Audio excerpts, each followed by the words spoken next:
Joining us now is Chef Andrew Gruel. He is the owner of Slapfish Restaurant, and he's been fighting for small businesses across the country with his 86 Struggle Fund that's all about work restaurant employees. And we wanted to talk with him about these vaccine passports that some people apparently are going to start requiring for bars and restaurants in some states apparently.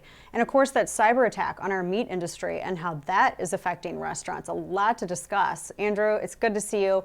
Really grateful for what you do, because you're really speaking out for a lot of people who otherwise I don't know that anybody would have been able to bring their plight forward the way you and others have. So kudos to you on that. And I mean, it's been heartbreaking. I just saw a statistic the other day. It said 10% of restaurants that have closed during the pandemic have closed permanently. 10%. That's a significant number of establishments, and it's heartbreaking. It's heartbreaking to think that, you know, some of this, I don't know, it breaks the heart. Yeah, and I actually think that the number is going to end up being a lot higher, and we're going to see the ramifications over the next couple of years. So, yeah, it's definitely a big issue. Yeah, and you've been working really, really hard, like I said, with 86 Struggle, what you've been doing. I want to come back to the restaurant workers and specifically like the labor shortages or the perception of labor shortages. But you've been tweeting quite a bit. And by the way, we love what you do. And I have a question about the best way to bake bacon like oven or pan after this, because I'm going to get an expert. This is a huge debate in my house, and I got to have like a professional, actual like culinary expert settle this. But you were talking about the cyber attack against the JBS meat plant. I didn't realize that so much. I mean, I knew meat processing is, pretty centralized, which I'm not entirely a fan of. But I didn't realize that this is 20% of the United States beef supply. That's pretty scary. And it also, I think, shows that, securing infrastructure, whether it's like a grid or a gas line, I just think that that's like an ad for terrorists. If they wanted to do something to the United States and the citizenry, it's so centralized. There's an easy way to do it. Talk a little bit about this. Yeah, and this is something that I've talked about way before the pandemic to begin with, about centralizing our food systems. And, it's happening across various industries. But what we've seen through the pandemic was the final pieces of merge between government and big business, right? Big ag, big pharma now. And what you've done is you've basically given 3 or 4 companies a monopoly over every single thing that we put into our bodies. And the way in which they do that is that they over-regulate the industry so that none of these small and medium-sized players can get into it. We see that even in the restaurant space. And look at what happened with restaurants through the pandemic, right? I mean, they took out the small businesses, small restaurants, and they basically gave all of that money to Amazon, to DoorDash, Main Street to Silicon Valley. So what you said is exactly correct, is that we are threatened right now because all they have to do is just take out, a JBS in this situation, and there you go, 20% of our beef and chicken supply. We see it with foodborne illnesses, right? I mean, you have an E. coli outbreak in one state, and then suddenly nobody can eat spinach across the entire country because it's a monoculture, right? You've got one specific producer for each one of these products as opposed to all of these small independent businesses. Right. No, and that's a great point. And you're talking about how centralized some of this is. So during the pandemic, I did not realize, and I feel goofy for not knowing this, I didn't realize all of the regulations that go into processing, for instance, right?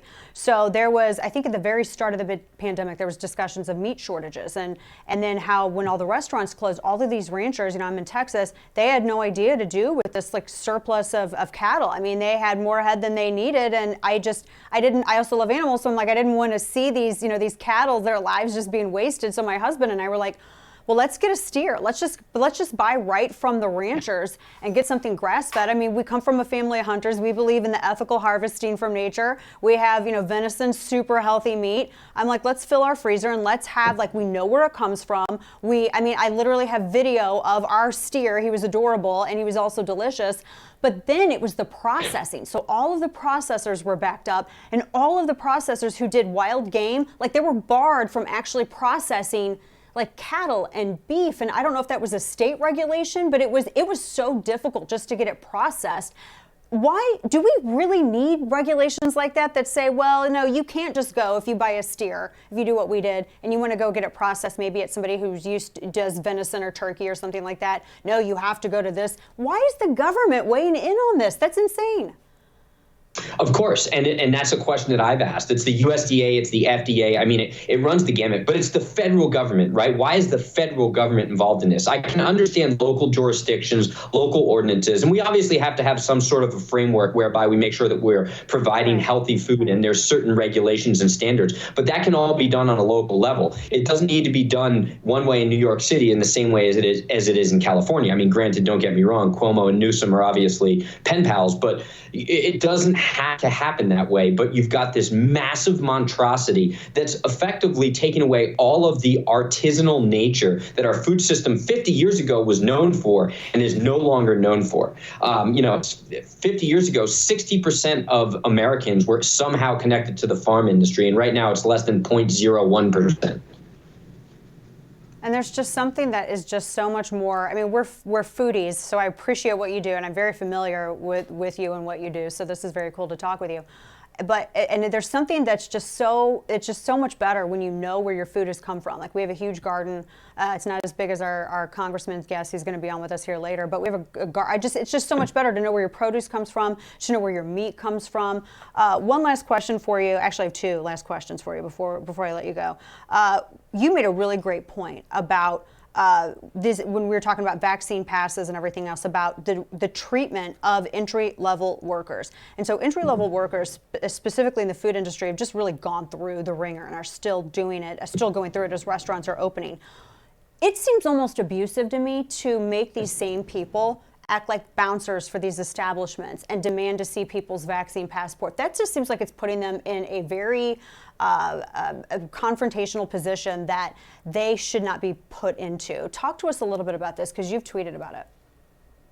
Yeah, and look, the litmus test for that is just go on to any Twitter conversation about a vaccine, okay? Go into the comments section and feel the violence, the anger, the vitriol, right, on both sides of the aisle. Now throw a 19-year-old in the middle of that, put those people face to face, and have them actually have to judge that argument. That's what you're asking entry-level workers to do, these poor kids who are just trying to get their first job and understand the nature of holding a job. And now you're asking them to be police officers for vaccine passports? Come on, that's absurd.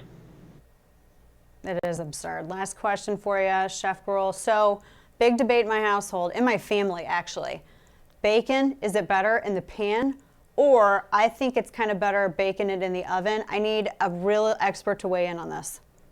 Yeah, I mean, it's about the cut of the bacon, but for just an average cut of bacon, I love bacon as well. And what I like to do, though, a little trick is that take a sheet pan, line your bacon out, and then put another sheet pan on top of it so it bakes and also presses it. So you get that nice, perfect bacon chip, right? So it doesn't curl up. It bakes a lot even. There's much more, congruity to the piece of bacon. It's a lot more even. So I have not been putting the sheet on the top, and I'm saving this, I'm cutting this as a clip, and I'm sending it to literally everybody in my family, because this has been like it's been a huge thing. Chef Andrew Gruel, I appreciate you coming on with us, and thanks for what you do as well for the restaurant industry and just for all these small businesses out there.